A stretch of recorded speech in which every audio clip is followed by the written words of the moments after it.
itu Cerdas. cerdas gitu. Bagus, bagus. Membuat cerdas.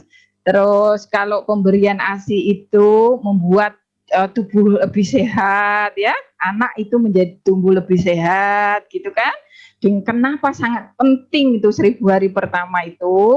Ya, sangat penting karena itu yang menentukan kehidupan manusia sampai rentang usia dewasanya itu sangat tergantung dengan kualitas 1000 hari pertama gitu ya. Perkembangan fisiknya, perkembangan mentalnya, apa itu ya, pikirannya ya hatinya juga, emosinya juga. Dan kata Mas Bembes benar tuh satu poin, apa yang harus dilakukan oleh orang tua dalam hari ini kalian nanti sebagai seorang ibu atau ayah, itu yang terpenting harus diperjuangkan adalah pemberian ASI, betul. Ya itu kenapa sangat penting itu di hari pertamanya ya tadi ya, karena kalau diberi ASI, ya ASI itu kan produk manusia, maksudnya produk Allah tapi lewat seorang ibu, kan cocok bayi manusia ya Mas Bembes, disusui dengan susu dari manusia, dari ibu. Nah, wong manusia kok disusui sapi, Mas Bembes kira-kira mau nggak disusui sapi? Ya, nggak mau kan pasti. Karena beda. Mas Bembes butuh lebih dari sekedar susu sapi. Susu sapi ya cocoknya untuk sapi. Ya, hati-hati. Saya tak kerja keras. Istri kerja keras, nanti anak tak beliin susu formula yang termahal. Nggak usah repot-repot ASI lah. Susu formula semahal apapun ya sumbernya ya dari susu sapi. Susu sapi cocoknya untuk sapi. Maka jangan salahkan kalau anaknya perilakunya tidak jauh-jauh kecerdasannya dari itu. Maksudnya apa? Maksudnya ya tidak luar biasa sebagaimana kalau diberikan ASI, ya enggak? Itu baru satu poin loh. Tapi satu poin ini teman-teman kalau dieksplor ini luar biasa, apa manfaatnya memberikan ASI, bagaimana akibatnya kalau tidak bisa memberikan ASI di 1000 awal kelahiran anak gitu ya. Apa upaya ya, misalkan dari orang tua, terutama istri atau ibu yang bekerja ya, itu untuk bisa memberikan ASI minimal 6 bulan pertama itu eksklusif, nggak ada campurannya. Nah, itu juga suatu diskusi tersendiri yang kalian harus tahu ilmunya, harus paham. Itu kenapa kemarin saya suruh kalian diskusi mendalam, itu kenapa kalian saya suruh banyak baca tentang itu, karena itu penting sekali. Kalau hanya sekedar di kelas dengerin ibu, ini biasanya tidak banyak masuk ke dalam long term memory. Yakinlah teman-teman, kalian kalau mau menikah itu udah nggak sempat belajar psikologi perkembangan. Padahal habis menikah kalau memang beruntung langsung dianugerahi anak. Lah apakah mau anaknya menjadi anak-anak yang kurang berkualitas? Nah, kalau pengen anak-anaknya lebih baik dari orang tuanya, ya menjadi anak-anak qurrata a'yun yang diimpikan, maka seriuslah untuk belajar psikologi perkembangan ini. Karena manfaatnya tidak hanya untuk mendidik anak-anak orang lain, nanti untuk mendidik anak-anak kita. Baik, itu satu poin dari Mas Bembes. Ada lagi enggak yang diperoleh selain terkait dengan ASI? Siapa lagi? 2 orang lagi mungkin? Saya kangen tak lihat lagi tweetnya. Ya, mana itu suaranya? Enggak ada yang raise hand. Oh ini Isti. Silahkan Mbak Isti, apa yang kamu peroleh yang itu penting untuk disampaikan pada teman-teman. Silahkan. Baik, menurut saya Bu, saat di kandungan itu seorang ibu harus bisa memenuhi nutrisi dengan baik untuk kandungan anaknya.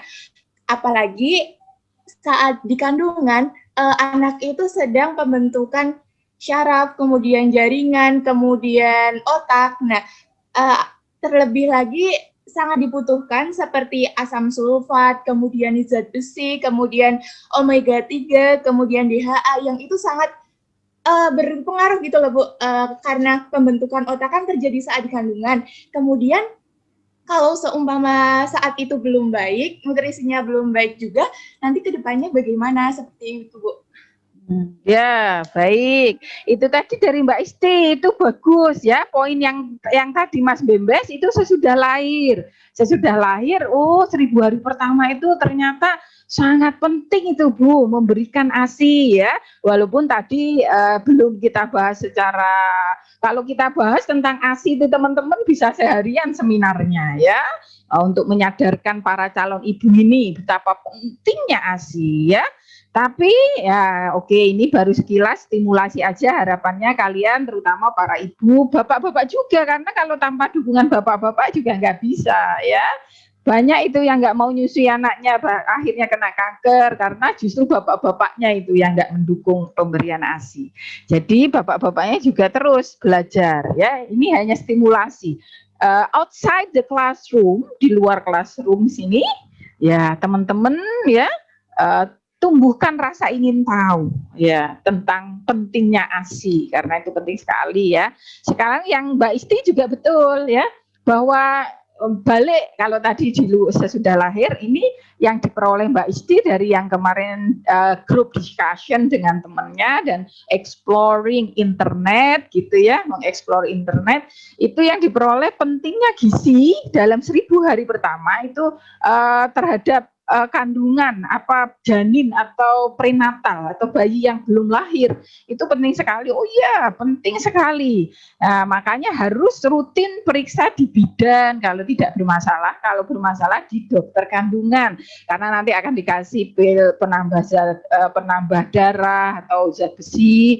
Nanti juga akan dikasih vitamin C dan dikasih banyak nutrisi yang kalau kita dapat dari makanan secara langsung biasanya kesulitan itu. Jadi memang harus ada tambahan, artinya dalam bentuk tablet, pil itu memang harus kalau ibu hamil harus rajin diperiksakan, itu betul. Ya itu artinya yang di dalam kandungan baru satu aspek yang diperhatikan lebih ke gizinya. Padahal ya betul bagus. Semoga ada di antara kalian yang mendapatkan aspek yang di luar itu untuk pertumbuhan dalam kandungan. Ya, apa yang harus dilakukan oleh orang tua dalam 1000 hari pertama yaitu di dalam kandungan selain apa yang disampaikan Mbak Isti yaitu gizi. Ada enggak kira-kira yang mau menyampaikan pada Ibu? Selain gizi di dalam kandungan apa yang kira-kira dalam 1000? Saya Bu. Ya, silakan. Terakhir ya. Penting. Ya. Siapa itu ya, suaranya? Penting. Mbak Zulfa. Zulfa. Oke, Mbak Zulfa silakan. Pentingnya 1000 hari perkembangan itu pemilihan jodoh, Bu. Pemilihan jodoh, kalau dalam Islam pemilihan jodoh itu termasuk. Maksudnya Mbak Zulfa? Pentingnya 1000 hari perkembangan untuk perkembangan anak. Kamu berarti gimana Mbak Zulfa? Berarti mundur. Maksudnya untuk Ya, mundur lagi. Mundur. Oh ya, mundur lagi. Oke, enggak apa-apa. Coba lebih jelaskan lagi biar teman-teman paham. Karena ada kata-kata yang jika benihnya bagus, maka juga akan bagus. Maka pemilihan jodoh itu sangat berpengaruh dalam 1000 hari. Ya, betul. Berarti Mbak Zulfa mundur lagi teman-teman ke belakang. Dalam 1000 hari perkembangan awal ternyata sebelum 1000 hari itu sudah ada bibitnya, ini dulu dicari ya.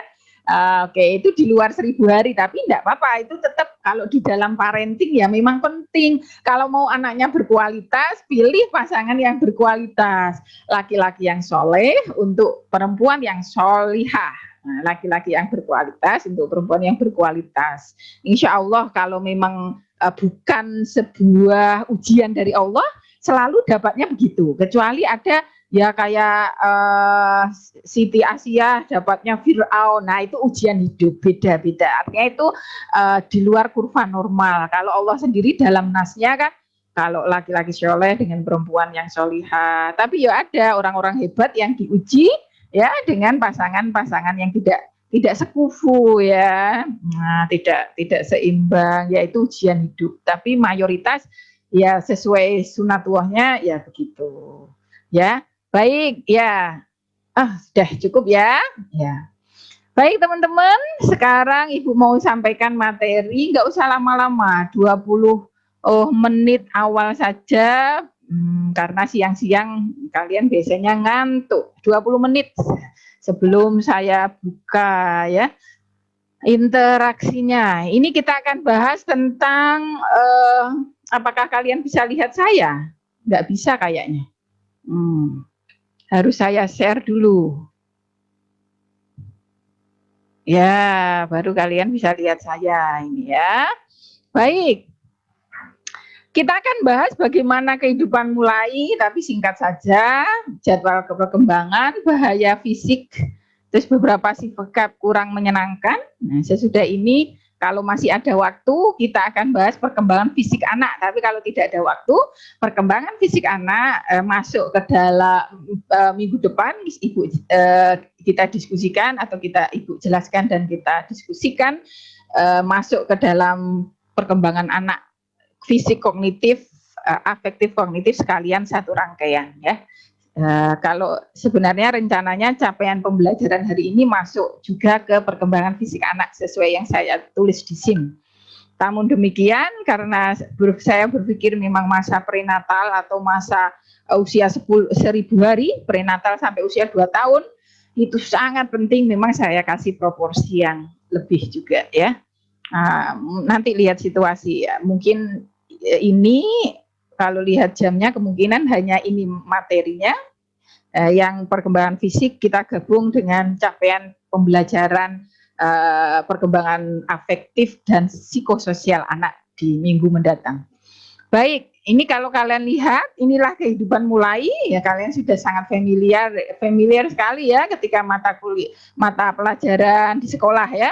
Awalnya ya dari saripati tanah kan, karena apa yang dikonsumsikan dari tanah. Kemudian kemudian ada pernikahan itu, kemudian ada zigot atau sel telur dari putri yang sudah dibuahi, jadilah embrio ya, nah, jadilah janin. Jadi kalau dalam Al-Quran itu dari saripati tanah, kemudian dari zigot ya, kemudian ada dari nutfah dulu ya, pertemuan nutfah itu ya, kemudian artinya pertemuan sperma sama itu tadi ya, sel telur tadi ya, kemudian menjadi segumpal darah kemudian menjadi diberi daging, yaitu dari embrio jadi janin gitu ya. Nah, tapi ingat teman-teman, kenapa 1000 hari pertama itu sangat penting?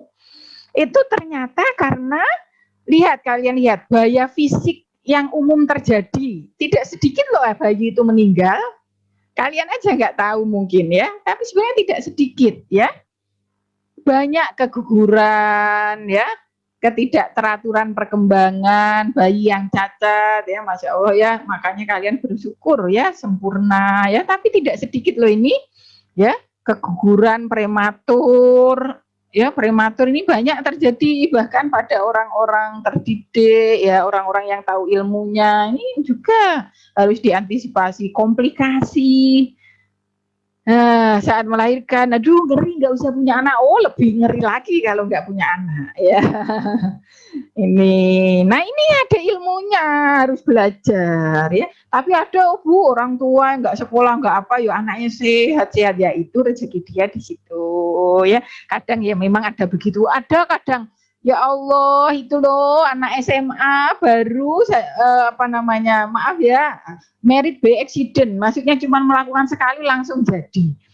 Yang nikah ada loh sampai di atas 10 tahun, 15 tahun, soleh, solihah, baik, belum dikasih, ada. Nah itu namanya coba hidup. Kita nggak bahas itu. Yang kita bahas, ayo kita lengkapi ilmu kita supaya kita bisa mengantisipasi diri dan keluarga kita nanti kalau kalian membangun keluarga menjadi keluarga yang luar biasa, yang anak-anaknya sehat walafiat lahir batin, karena punya ilmunya gitu ya, untuk ikhtiar punya anak-anak berkualitas begitu ya. Nah ini lihat bahayanya seperti ini ya, ternyata orang hamil itu ya makanya harus banyak doa dan sebagainya. Menyambung dari Mbak Isti tadi ya, Mbak Isti tadi menyampaikan perlunya gizi macam-macam. Iya, ada yang kurang di situ, yaitu dari faktor spiritualnya. Bagaimana ya seorang tua di 1000 hari pertama itu betul-betul menstimulasi bayinya dengan baik. Ya, itu ya. Itu penting sekali, menstimulasi bayinya dengan baik, dengan mendoakannya, dengan membaca Al-Qur'an ya. Nah, diajak dialog, diajak doa sambil dielus-elus perutnya. Ya suaminya mengelus-elus perut istrinya sambil berdoa gitu ya. Nah, begitu. Istrinya juga sering ngajak bayinya itu mengaji ya, bersama menghafalkan Quran bersama. Ya, 24 jam itu murotal disetel biar anak itu bisa mendengarkan Al-Qur'an itu mencerdaskan ya. Kalau musik klasik itu malah sekarang terbukti ternyata tidak ada pengaruh sama otak. Tapi justru bacaan Al-Qur'an di riset yang terkini itu bisa sangat berpengaruh pada kesehatan fisik dan mental dari bayi gitu ya. Kenapa enggak beli flash disk disetel 24 jam murotal Quran. Didengarkanlah ayat-ayat itu supaya bayinya lebih apa? Saya ada nih video tapi Zoom tuh seringkali tidak lancar untuk video. Betapa bayi itu ternyata teman-teman kalau mendengar bacaan Quran itu yang awalnya di perut itu, pokoknya nggak tenang ya, sesuai dengan air ketuban ke kanan, ke kiri, ke atas, ke bawah. Mendengar ayat Al-Quran itu langsung ya seimbang gitu, kayak diayun-ayun begitu, tenang begitu, tenang. Maka alhamdulillah karena punya ilmu ini, anak ibu yang pertama dulu ibu belum punya ilmu ini, ibu belum dengerin 24 jam murotal Quran. Waktu itu risetnya juga belum ada. Waktu putra saya yang pertama usia 12 tahun. Ya, karena juga belum ada temuan riset itu ya bahwa mendengarkan Quran baik ya, tapi belum yang sangat ditekankan, disosialisasikan dan betul-betul sudah banyak info tentang itu ya. Baca Al-Quran ya diajak baca, tapi tidak 24 jam mendengarkan, apalagi yang putra saya pertama juga dari ibu juga studi di Jakarta, di Jogja, di Australia. Tapi putra yang kedua ini alhamdulillah 24 jam selama hamil sampai dia usia sampai sekarang nih masih 24 jam murotal Al-Quran itu di kamar itu selalu ibu hidupkan. Nah, ini semoga kalian ingat ya, biar nanti anak-anak kalian juga bisa bagus. Sekarang jadi Mbak Isti ya, tidak hanya fisiknya butuh gizi, tapi mentalnya, otaknya, pikiran, hati, emosinya itu juga harus disentuh, diberikan sentuhan, diajak dialog, diajak bicara, begitu ya. Sekarang apa toh sikap yang kurang menyenangkan? Ini terutama bapak-bapak ini harus menghindarinya ya. Tidak ingin anak, anaknya wis akeh. Wala piye wis kadung hamil lah piye lah. Ini enggak bagus untuk perkembangan anak ya, Mas Genta ya. Dikasih berapapun oke, begitu ya. Nah, kalaupun enggak oke ya dari awal sudah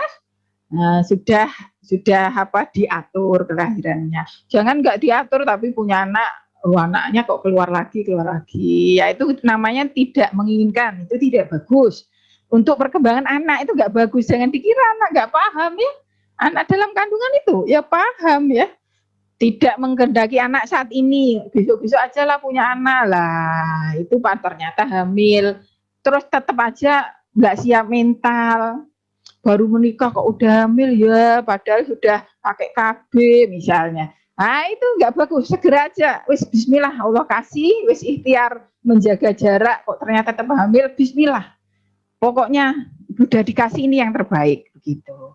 Karena apa? Efeknya nggak bagus ini bayi janin jadi kurang menyenangkan buat janin ya.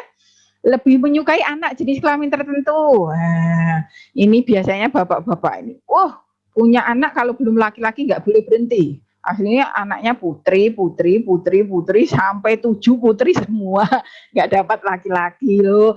Ini nggak boleh ya. Ya laki-laki perempuan sama saja. Beda perempuan juga bisa di ranah publik juga bisa. Tapi bahwa punya laki-laki perempuan memang lebih membahagiakan, iya. Tapi nggak boleh begitu. Ikhtiar boleh Bu, boleh. Kan ada itu di dokter kandungan, kalau pengen anak laki-laki seperti apa, oh harus asam dan basa, misalnya harus banyak mengkonsumsi daging atau yang bercuka gitu ya, boleh ikhtiar. Tapi kalau sudah tahu hasilnya laki-laki, misalnya perempuan padahal inginnya laki-laki, ya itu harus mentalnya segera disetting, alhamdulillah gitu ya. Jangan sampai membuat janin tidak bahagia, apalagi sampai aborsi, naudzubillah ya. Ini kalau dulu di kelas ada small group discussion-nya, kalau sekarang enggak usah. Nah, ini banyak sekali teman-teman ayat-ayat Al-Qur'an ya. Yang terkait dengan pertumbuhan embrio ini ya. Dari pre-embryonik, embryonik, janin gitu ya. Ini kalau di dalam Al-Qur'an ini banyak ini ayat-ayat tentang ini kan. Gitu ya, An-Najm 45, dalam surat Al-Waqiah ya. Kemudian dalam surat Al-Alaq, Al-Mu'minun ya, Al-Hajj, masih banyak ya. Nah, surat-surat tentang itu. Baik. Selanjutnya. Oh, kurang 7 menit lagi berarti ya. Jenis persalinan. Jenis persalinan. Ada yang normal, sungsang. Sungsang itu apa? Kepalanya itu tidak di bawah, kepalanya di samping ya.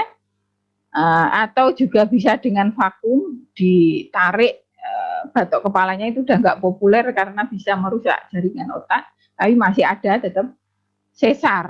Nah ini sesar ini bisa jadi jalan terbaik kalau memang benar-benar normal, tidak bisa gitu ya. Normal susah sekali maka bisa sesar, asal jangan dibuat-buat. Ada itu, tapi itu kalangan artis biasa ya, sensasional. Saya pengen anak saya lahir jam 7 pagi, tanggal 7, bulan 7, tahun 2007.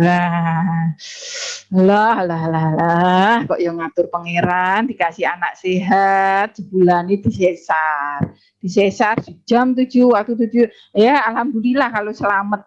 Dan sebulannya dokternya salah ngitung hari. Oh ada aja ya, dokternya dulu kuliahnya nggak pinter mungkin kok sampai salah, ada aja ya, walaupun 1001 tapi ada. Dilalah karena dia udah ditakdirkan normal kok. Kecuali kalau ada masalah ya sesar, nggak apa-apa ya.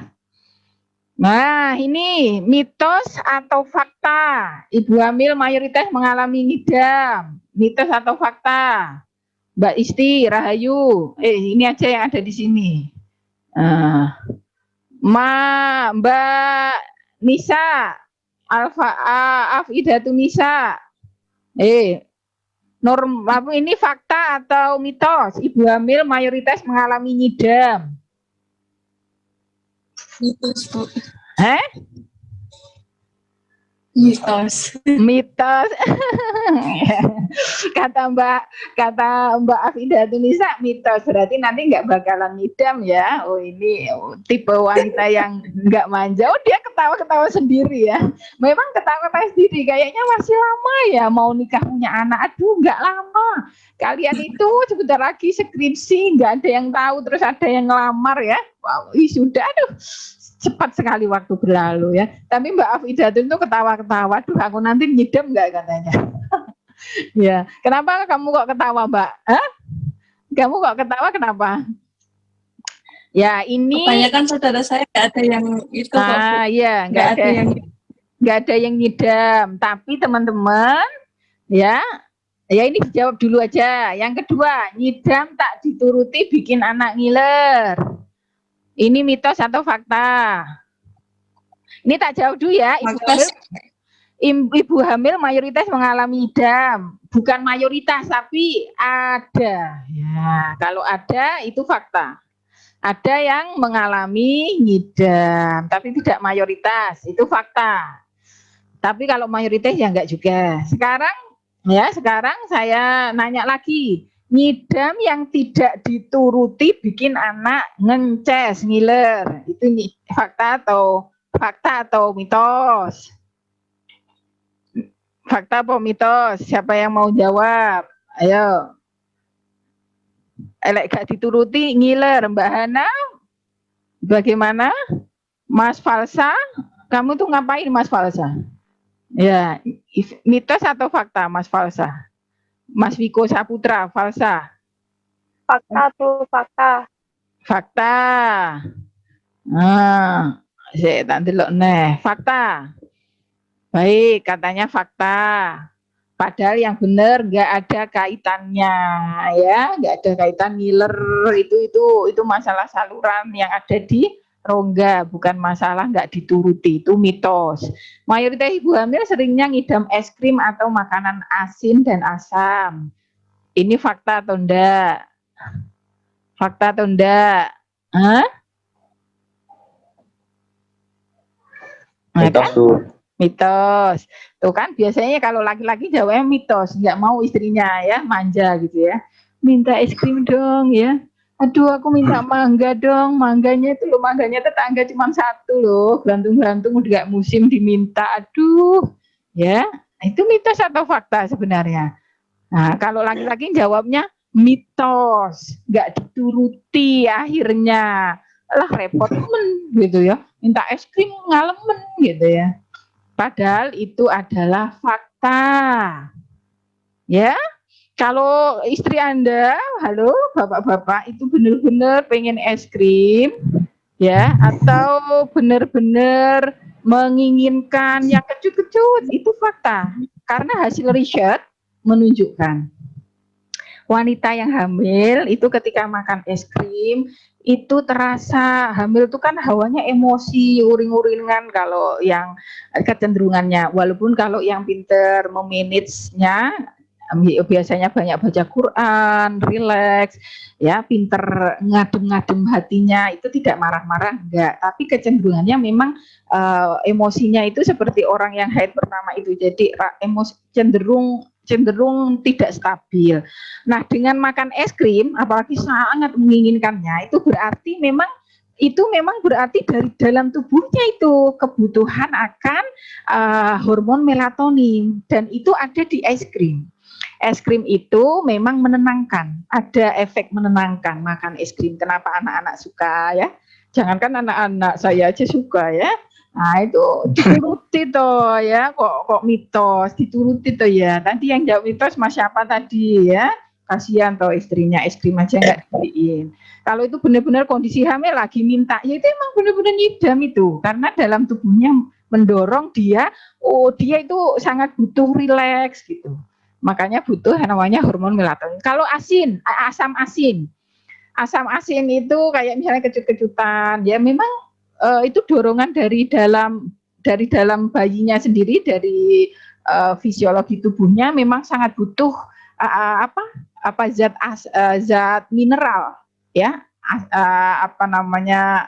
zat yang bersifat asin, asam gitu ya, atau zat-zat mineral. Makanya kalau orang-orang di daerah Pati yang sangat panas atau di daerah yang ekstrim panas seperti di daerah, kalau kalian Afrika, coba kalian lihat di YouTube, mereka itu hamil tuh pada makan tanah liat. Mosok enggak bahaya buat bayinya? Enggak, asal tanah liatnya bersih ya, bukan bekas kotoran hewan ya. Karena apa? Karena mengandung banyak asam mineral.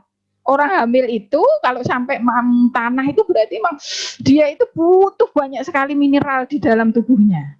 Makanya sampai lempung dimakan. Tapi enggak bahaya enggak, karena itu mengandung banyak mineral, asal bersih. Berarti enggak mitos. Enggak mitos. Bersyukurlah kalau istri kalian nanti tidak nyidam, jadi nggak ngerepotin. Kalaupun nyidam ya lihat situasi. Masa toh malam-malam tega, katanya sayang sama suami, kok tega malam-malam suaminya suruh nyari mangga, ya nggak? mangganya tetangga, harus manjat tinggi tengah malam. Itu berarti harus ditahan emosinya, itu ditahan yang putrinya. Tapi kalau yang hamilnya tidak terlalu merepotkan, ya yang laki-lakinya ini mbok ya dituruti, kan juga untuk anaknya. Ya, dituruti karena itu juga untuk kebaikan emosi dari istrinya atau apa yang itu berpengaruh juga pada bayinya, ya. Suami juga bisa ikut ngidam, bisa ya. Itu Pak Toha itu nggak suka istrinya hamil, cukup 2 katanya. Karena setiap istrinya hamil, beliau yang ngidam, yang muntah-muntah terus. Ya, begitu ya. Ada banyak juga teman-teman yang suaminya yang ngidam. Baik, 3 menit lagi ya. Bayi-bayi lahir. Bayi-bayi lahir itu jangan kalian harap mudah, jangan kalian lihat mudah, mereka itu penyusuan yang radikal. Habis ada di perut ibu ya, perut ibu itu kan seperti hotel VIP. Hotel VIP tahu enggak? Hotel, jadi semua serba otomatis, haus ya langsung dari ASI ya, dari plasenta ibu, haus, lapar itu sudah otomatis dari plasenta ibu. Buang kotoran juga otomatis, nggak perlu ngedan, nggak perlu apa ya. Tapi ketika keluar dia pasti melakukan penyesuaian yang radikal gitu ya. Nah, masa berhentinya perkembangan di dalam perut ini merupakan periode yang berbahaya begitu ya, karena suhu tubuh dan lainnya gitu ya. Oke. Ini sekarang masuk ke fisik, bisa kalian pelajari sendiri ya, pertumbuhan gigi tulang tidak terlalu penting tapi bagus untuk diketahui. Pola emosional, ramah, takut, rasa ingin tahu, ini emosi dari bayi. Gembira, rasa sayang, ini bayi punya emosi-emosi ini ya. Coba toh kalian uji coba. Kalian uji coba, kalian itu masuk apa? Kalian masuk ke ini enggak? Masuk ke sosok yang menyenangkan buat bayi enggak? Yang membuat bayi takut enggak? Coba kalian kalau punya ponakan, punya tetangga, deketi bayi. Apakah bayinya mau kalian gendong atau tidak? Biasanya bayi itu kan masih suci, masih murni. Mereka itu para bayi ini paling peka terhadap apa ya, nuan apa ya, kejiwaan diri gitu loh, nyaman atau enggak gitu, orang ini nyaman atau enggak gitu ya. Terkait juga sama kebersihan hatinya biasanya. Kalau bayi itu langsung nempel ke kalian, berarti kalian punya, padahal nggak kenal misalnya, baru lihat bayinya. Itu berarti kalian punya kualitas yang bagus itu. Karena bayi itu masih suci. Tapi kalau lihat kalian kayak lihat hantu, wah gitu ya. There is a big problem with you ya. Mungkin kalian sosok yang tidak ramah. Ya bayi itu ya malah sangat paham itu. Sosok yang tidak menyenangkan, hawanya panas dekat kalian itu. Gitu ya. Nah, itu bisa jadi uji coba itu kualitas diri kita, ya, seperti apa diri kita itu ya. Itu bisa dilihat dari respon sang bayi, ya. Karena bayi itu punya sebenarnya emosi ini. Oke, rasa ingin tahu, gembira gitu ya. Karena kurang 3 menit. Nah, ini reaksi sosialnya, mau digendong siapa saja yang ramah. Kalau kalian ada bayi usia 4-5 bulan kok nggak mau kalian gendong, pastikan kalian sadar diri kalau kalian tuh berarti bukan sosok yang ramah. Gitu ya. Uji cobanya di sini aja ya. Atau ada ponakan takut sama kalian, berarti dianggap asing. Gitu ya. Makanya dulu saya ngasih pelatihan mahasiswa itu biar bayi mau itu gimana ya, biar mau lengket. Sekarang online enggak bisa pelatihannya. Baik, itu teman-teman, waktunya juga sudah habis. Nah, kalau ada satu pertanyaan saja sebelum saya tutup kuliah saya. Ini dulu waktu ini putra saya sekarang sudah di Pondok Pesantren Tahfidzul Quran di Ungaran, ya, Pondok Pesantren sekaligus SMP Tahfidz, sudah usia 12 tahun. Dulu ini guru saya di Australia, guru sekaligus sahabat, datang ke Indonesia, datang ke Unisula untuk menjenguk saya dan putra saya karena kami bersahabat. Oke, ada pertanyaan sebelum saya tutup? Pertanyaan Saya, atau Bu. komentar? Ya, Mas Rizky. Ya, silahkan Mas Rizky. Oh, berarti perkembangan fisiknya ini ya, teman-teman. Kita bahas minggu depan. Oke, silakan Mas Rizky. Ya, Bu. Sebelumnya ini maaf ya, Bu, ini agak sarah sedikit, Bu, agak berbau mendalam sedikit. Ini gini, kan saya pernah baca bahwa sel sperma itu tidak semuanya itu ada yang bentuk sempurna, Bu. Nah, jikalau pada saat pembuahan itu yang berhasil itu yang sel spermanya yang tidak normal, nah otomatis kan nanti akan berhasil pembuahan itu. Jikalau nanti ada cacat, apa bisakah diperbaiki, Bu, selama kehamilan itu? Baik, sebenarnya ini pertanyaannya begitu klinis ya, artinya yang bisa jawab tepat itu dokter kandungan. Tapi ya biar tidak kecewa, Ibu menyampaikan pendapat Ibu. Tapi memang ini kalau psikologi perkembangan, walaupun tadi ya tetap membahas ada masalah ngidam dan sebagainya, lebih ke psikisnya kita, ke psikologisnya. Kalau itu kan lebih ke klinis, ke biologisnya ya. Tapi tidak apa-apa apa yang Ibu tahu. Semoga Allah membimbingnya ya. Nanti kamu terus cari tahu ya Mas Rizky, karena ini psikologi, lebih ke kejiwaannya. Yang Ibu tahu sih dari jutaan sperma yang masuk, yang membuahi, Pak, itu ada satu yang betul-betul berhasil, itulah yang terunggul. Itu yang terbaik ya. Nah, kalau memang sperma itu cacat, pertanyaan dari Ibu ini kenapa kamu pernah dengar informasi kok masih tetap bisa membuahi, padahal itu dari jutaan. Karena kemungkinan besar cacat itu bukan dari spermanya. Cacat itu dari proses tumbuh kembangnya di dalam perut, proses prenatal. Kebanyakan kenapa cacat? Karena orang tuanya itu merokok, atau ibunya suka mabuk-mabukan atau merokok, atau tinggal di lingkungan yang tidak higienis sehingga banyak polusi, asap rokok gitu ya. Kemudian terlalu stres ketika hamil ya, depresi, sehingga anak itu cacat karena nggak berkembang maksimal. Begitu. Ya, itu yang Ibu tahu. Semoga kamu cari tahu lebih lanjut karena itu masalah klinis. Baik teman-teman, di sini sudah ada. Terima kasih sekali atas partisipasinya. Semoga kalian tidak puas ya, karena memang ini masih banyak yang harus digali tentang ASI, tentang dan sebagainya. Tapi karena keterbatasan waktu, banyaknya topik yang butuh kita diskusikan. Semoga topik-topik di ruang kelas kita itu hanya merupakan stimulasi awal saja. Kalian itu untuk